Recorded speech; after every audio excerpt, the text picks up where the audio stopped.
Hey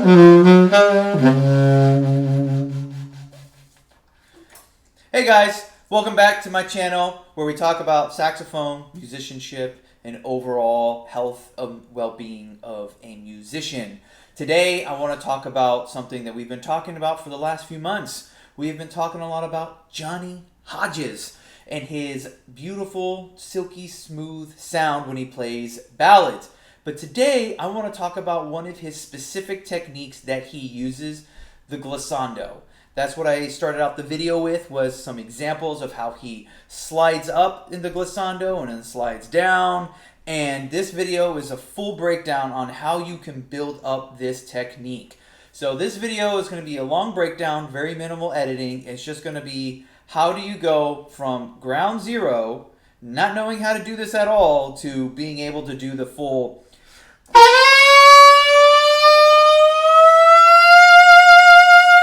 how do you go from there and from not being able to do it to being able to do that. So this is going to be a longer video, just very technique heavy, but I'm hoping that any of y'all that are interested in learning this technique, this will give you some sort of assistance on how to do that. So if this is the type of videos that you want to see in the future, leave a comment down below on other techniques that you'd like me to teach you, if I know them. If not, I'll figure it out and I'll tell you how to do it.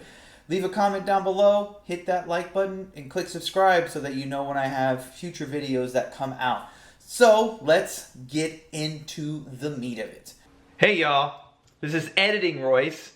I just wanted to let you know, sorry to interrupt the education portion, but I wanted to let you know that down below in the description is a link to a PDF guide that will go along with this video. So if you want a little bit more in-depth description of how to do this technique, or extra exercises or extra ideas, or even a list of tunes to check out where Johnny Hodges really exemplifies this technique, check out that PDF down below. It's completely free.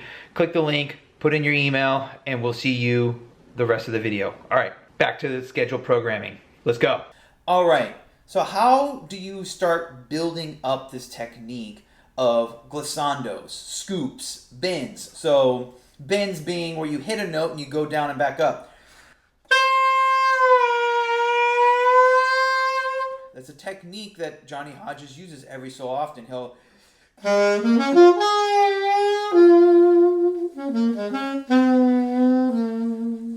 something like that, and then there's scoops where you kind of go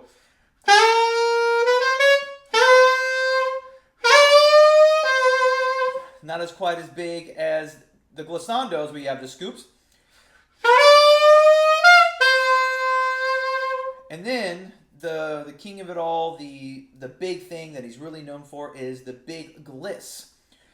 Oh, messed up. See? It takes time to learn.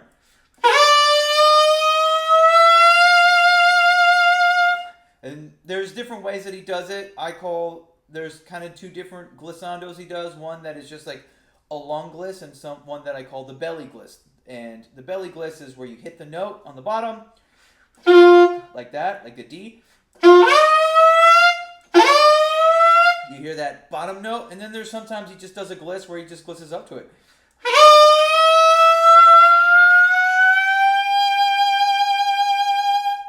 And one other technique that he actually uses outside of the gliss up is also the gliss down, or the fall down. But it's not like a finger fall. It's not a like that. It's very much so a deliberate fall holding onto one note. And I actually talk about this technique in the tune Passion Flower. So it's very much so like this.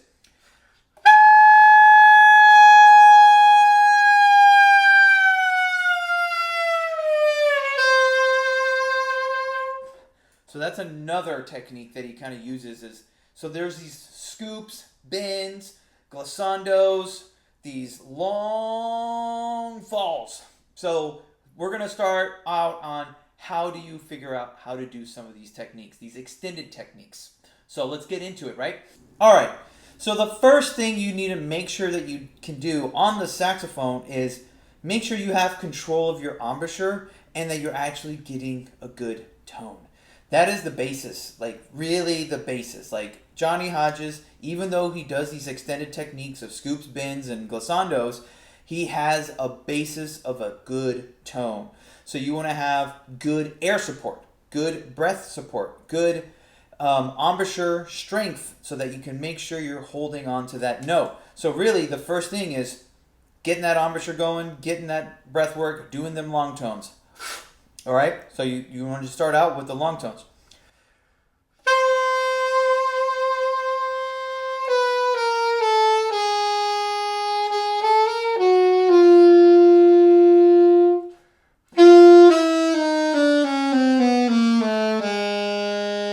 So long tones, just that wasn't really long tones, but here, let me just kind of show you an example of just some long tones that I do. I kind of like to do, I like to start on the F sharp and then just kind of slowly move up the horn.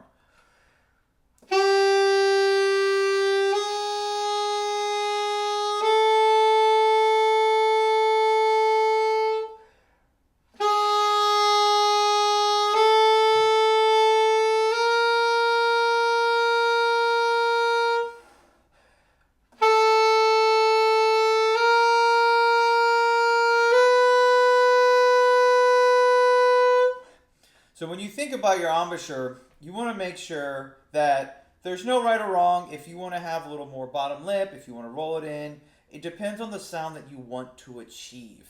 And so you kind of want to play with it. The thing that is consistent throughout is you don't want to bite on this mouthpiece. So you have your mouthpiece here, right? And you have the reed and the tip of the mouthpiece. If you bite down top bottom, you'll pinch the reed in the mouthpiece, which will cause it to not get much tone. Here's an example.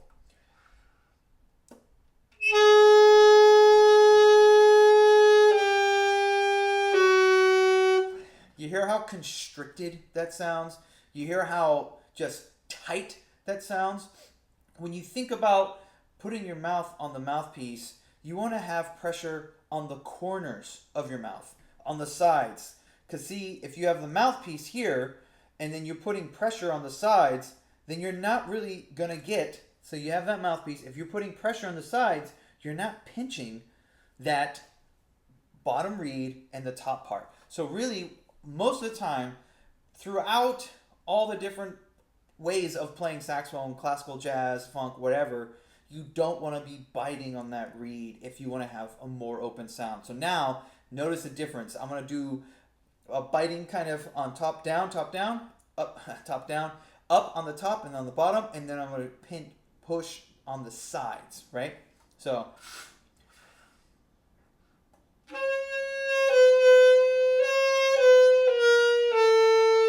Now I'm going to think about bringing those corners in, right?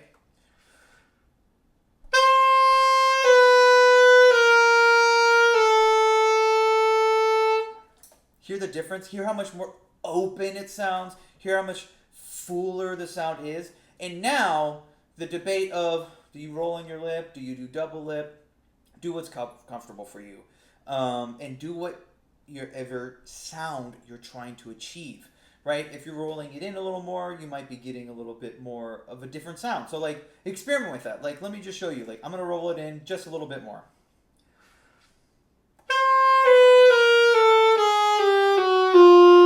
Now I'm going to roll it out a little bit more.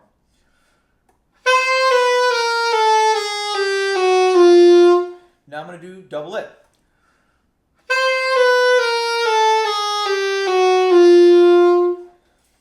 You see, there's slight differences, but really, you're trying to support the reed. The bottom lip is the support of the reed. This is a cushion, if you want to think about it. That's what you need. Saxophone embouchures are different than clarinet embouchures, and it's not as tight down here as you think it is.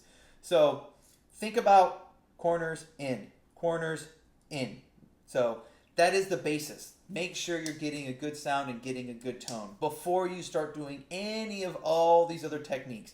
Because then once you know what it's like to have a good embouchure, a firm embouchure, that you're controlling the sound, then you'll know what it's like to scoop or bend up, right? Or scoop and bend downwards, or bend, start the note and bend down and back up. So that is the framework, the groundwork, the bottom. Now that you are really focusing on the fundamentals of just the good sound, there's 3 different ways that I think Johnny Hodges might be doing this technique. There's the using your fingers as one way to get the effect, using your lip, and then the third way being voicing. Those are the 3 techniques that I really think he is using, and sometimes maybe a combination of the 3. So there's the bend of the note by just using your fingers. So let's give you an example of that. So I'm going to do an A to a C.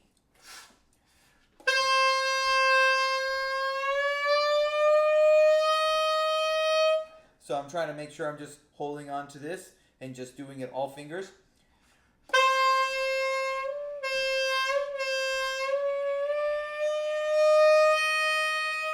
It's a little sticky, but that's one way, is getting that kind of, right? It sounds a little messy, but it works a little better on certain notes than it does other.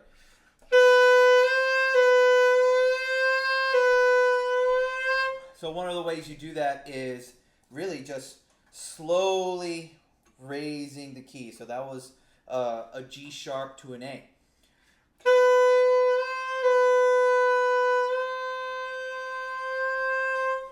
So that's kind of one way, and you can do like a quick scoop into it.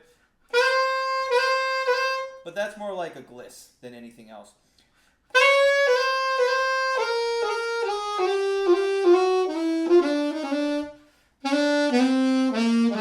Yeah, it's kind of like a fast grace note, but one of the examples of using your keys or your fingers is kind of like the fall down, right? The gliss down, that's a little easier. So like say you're doing it on a palm F or palm F.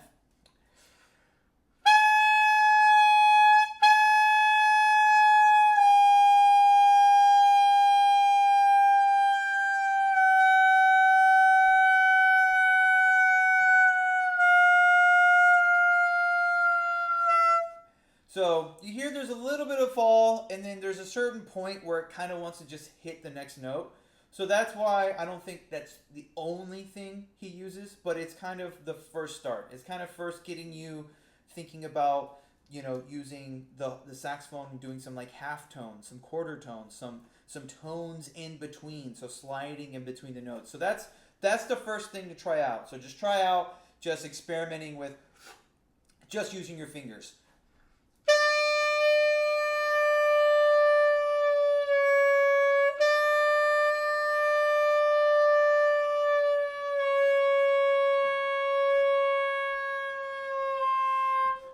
So that's just my fingers as best as I can, because once you start learning about voicing, then you'll start realizing that that helps extend it a little further. So experiment with that. The higher up in the range, the easier it is.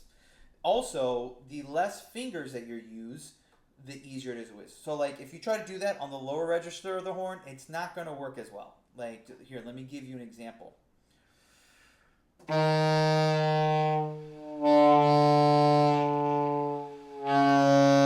You hear how it has like the overtones kind of start popping up, and so usually like if you want to try doing it with like a D to an E,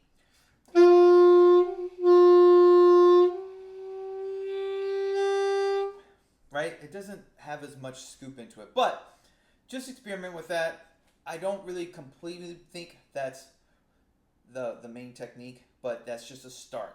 Start experimenting with moving in between notes by just using your finger. Now we're really going to get into the main techniques of probably more than likely the way he did it, which is using your embouchure and just your lips, right? So you're going to start out, which I think, instead of trying to scoop up into it and figure out how to do it, I think one of the best ways is to go backwards, is to hit the note, go down, and then go back up.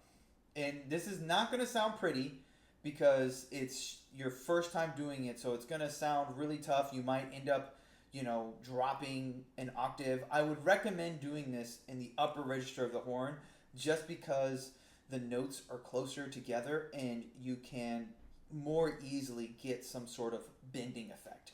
So I like to start on A. I think A is a great note to just kind of do it. And the first goal is to see if you can get down a half step, right? So A to G sharp. So can you do that with bending the note down?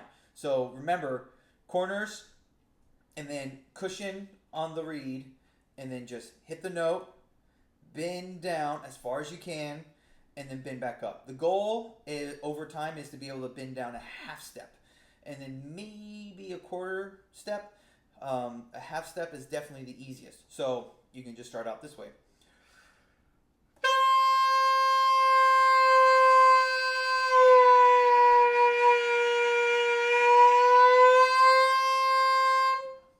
Something like that, right? So you just start out.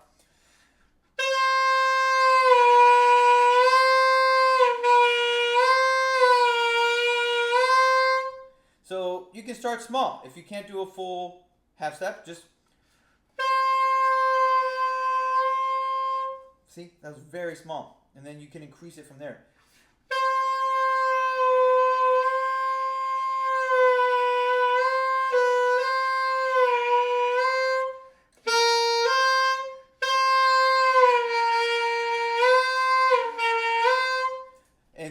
And then increase it to a quarter step. I don't know if you really need to go further than a quarter step by using just the embouchure, because there is a limit to the way the horn can work that far.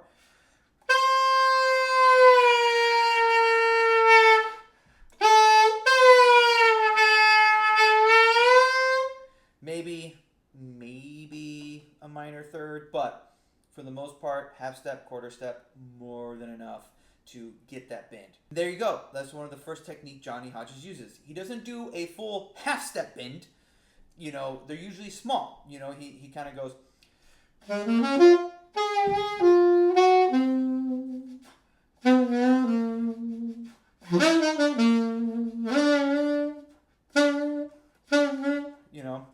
They're kind of small. So,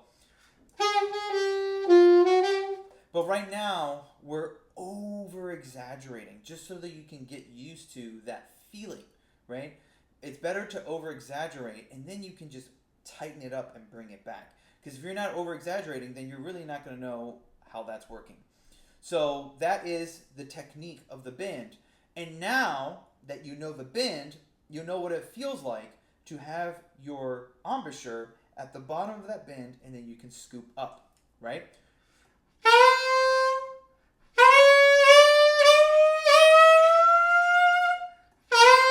Right? So that you can get that bend sound or that scoop sound.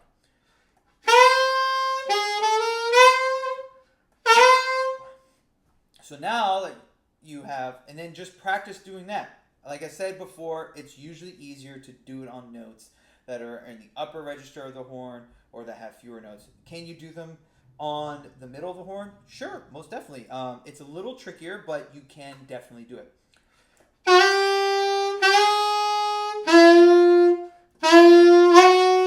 And sometimes Johnny Hodges will actually do bends in between the notes, right?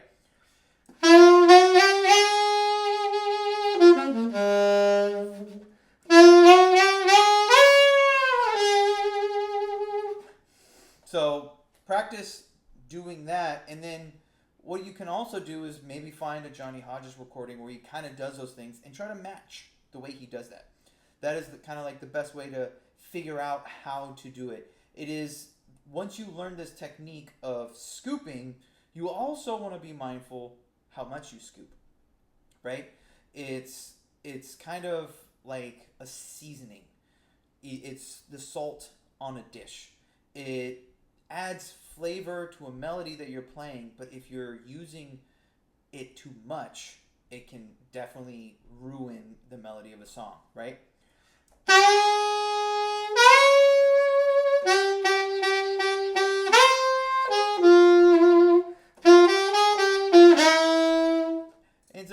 too much. But if you just use it a little lightly to accentuate a certain note that you're feeling more connected to, then you can.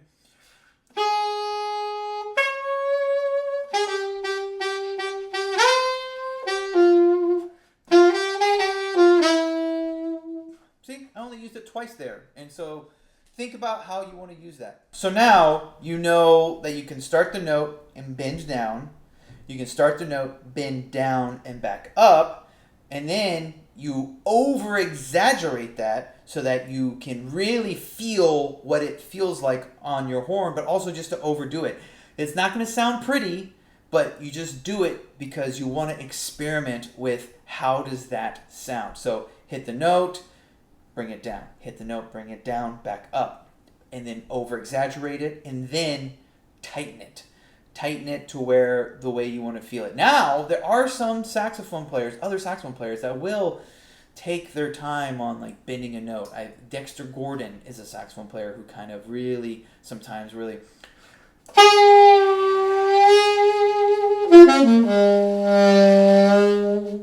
So find a way how you want to use that extension. But now we're going to talk about the next technique. So we've already talked about using your fingers. We've talked about using your embouchure. And now we're going to talk about the voicing. And I don't know if Johnny Hodges used voicing or not. There's no way to prove that he did or didn't.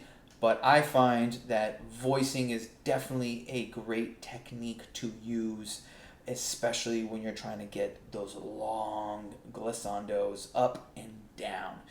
Forewarning, please, please, please, please do not overdo voicings. Voicings work on your throat, and if you're not used to doing these exercises, you can injure yourself. So always be mindful to notice how your throat is feeling.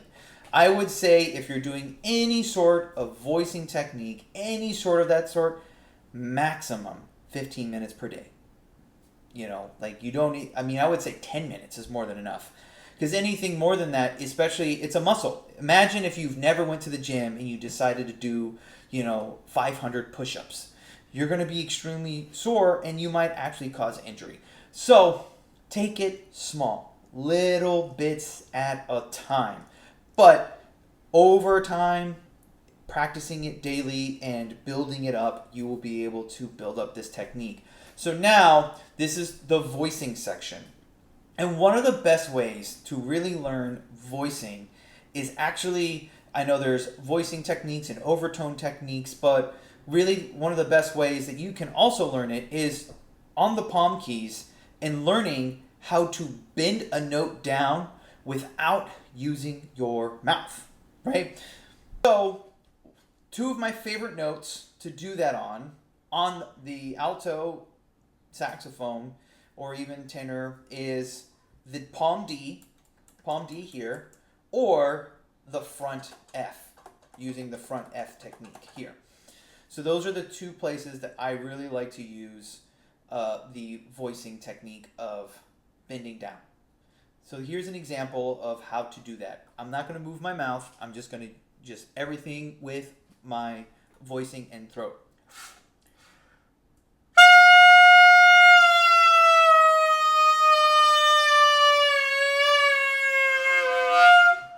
Right? Got a little ugly there at the end. And it wasn't super smooth, but you can see that no embouchure change, just voicing.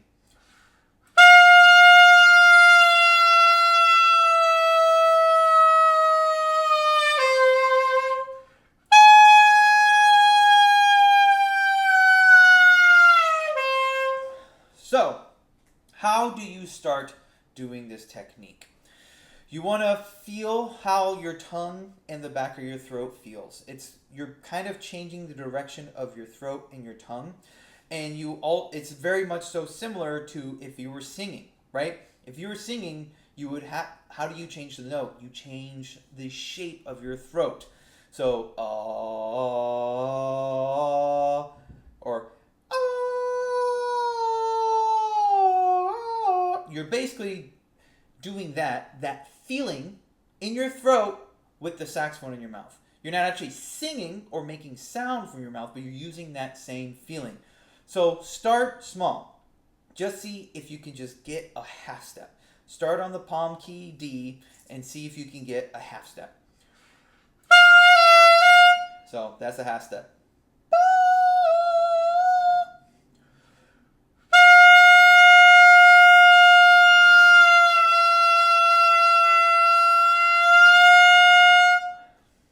Right there. If you got that, you got the start of the voicing. And just get used to doing that. Get used to doing half a step. That just make it comfortable to where you can just kind of go. And then start building it up. Go a quarter step. So the difference between doing it with your embouchure and your voicing, especially in the upper register, when you do a voicing, you can actually go further than a quarter step or even a minor third. You can go down a fourth, a fifth, a sixth. So let me kind of show you that example with a palm D. So you did a half step and now you do a quarter step. So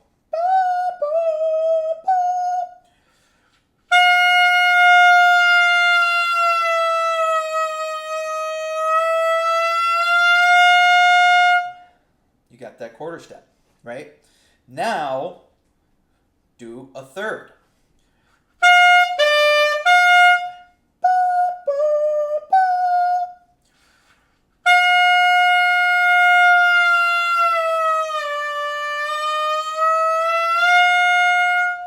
And now, see, now you're starting to hear a little bit of that glisten there, right? You're hearing that, oh wow, it's going up.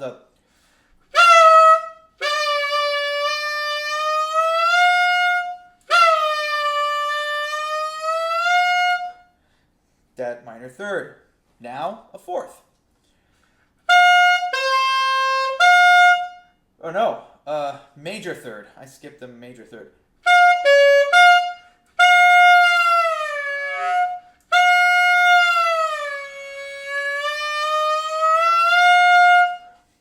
Then a fourth.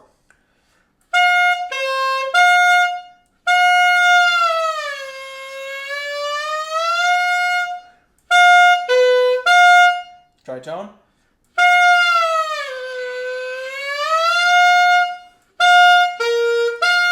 Fifth. Let's see if I can get a fifth. As you go further and further, it gets more and more tricky.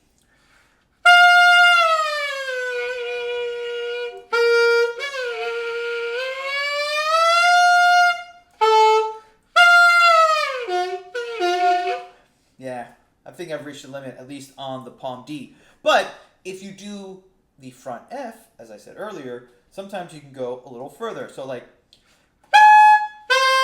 so minor, that's a sixth. So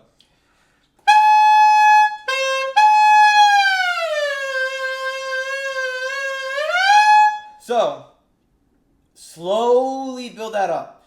I know I just kind of showed you a whole bunch of them and you're going to want to do that all in one session. Don't do that. Don't do that. Build it up.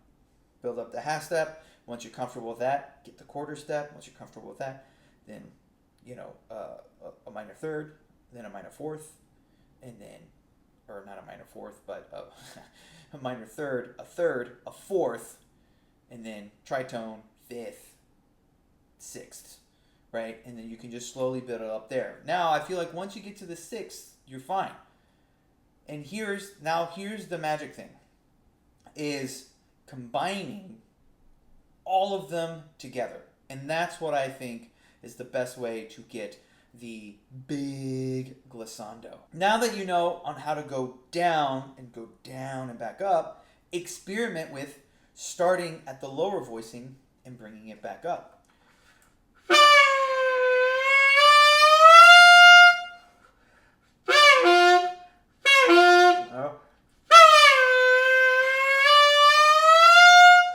You hear how I messed up? That's how it's going to be. It's going to sound gross. You're going to hit that bottom note. You're not going to hit...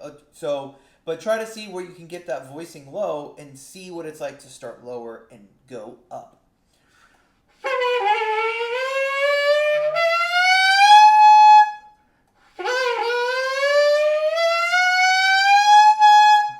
So you built up going from the top to the bottom, and then the bottom to the top. And now that you have all of that, the amalgamation of your fingers, your embouchure, and your voicing, you put that all together, and you can get the Johnny Hodges glissando.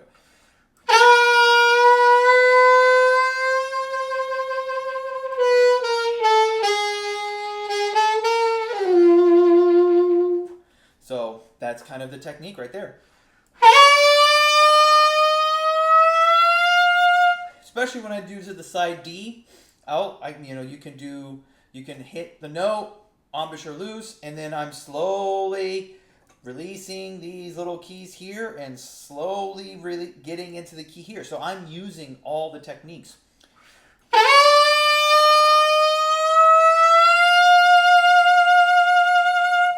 I would say that the voicing is probably the more prominent one that I use, but you combine all those three and then you can kind of have fun with it, right?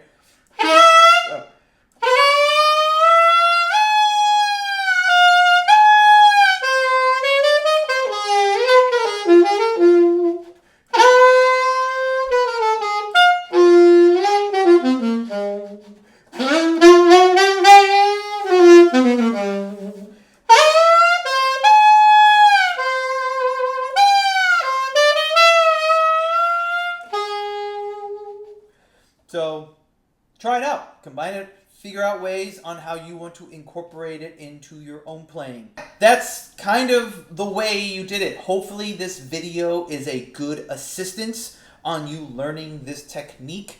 I feel like I try to break it down in the little pieces that you can to build up that technique. It is a technique that will take some time to learn. It's not something that you'll get the first day, the second day, or the third day, but I promise you, if you take these steps of learning how to slide in between notes with your fingers, learning how to be good with your embouchure, knowing how to open it, bend it open and then close it, and then learning how to use your voicing appropriately, when you combine all three of those, you can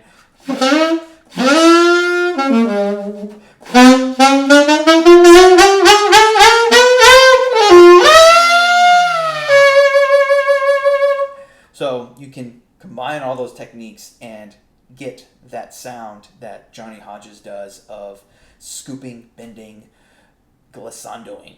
But if you made it this far into the video, that means you got some sort of use from it, and I really do appreciate it. I would highly recommend subscribing because I'm going to be putting out more content around saxophone, musicianship, philosophy of being a musician, health and wellness of being a musician, and all those different things. So if this is the kind of content you would like to see more of, be sure to hit that subscribe button. Leave a comment down below of if you would like me to dig further on any of these techniques or any other techniques that you'd like me to show. And if I know it, I'll teach it. If I don't, I'll learn it, and then I'll tell you what I learned and how I learned it. But if you made it this far, I really do appreciate it. This is a long video. It's a very technique-heavy video. And if you want to see what I'm talking about with Johnny Hodges and this technique he uses, check out a couple of these videos of where I talk about his ballads here. So we have Passion Flower over here, and then I'm actually playing one of his ballads over here. So give those a listen, and we'll see you next time. Editing Royce again. I know this is towards the end of the video, but I just wanted to give you a reminder. If you have made it this far into the video, check out that link down below in the description. It is a free PDF guide for you to be able to kind of use as a way to kind of as a checklist, a form to follow along of how do you build up this technique. So go ahead, click that link, put in your email, and you get this free PDF. I hope you enjoy it. Please let me know if you download it and it helps you out. All right, we'll see ya.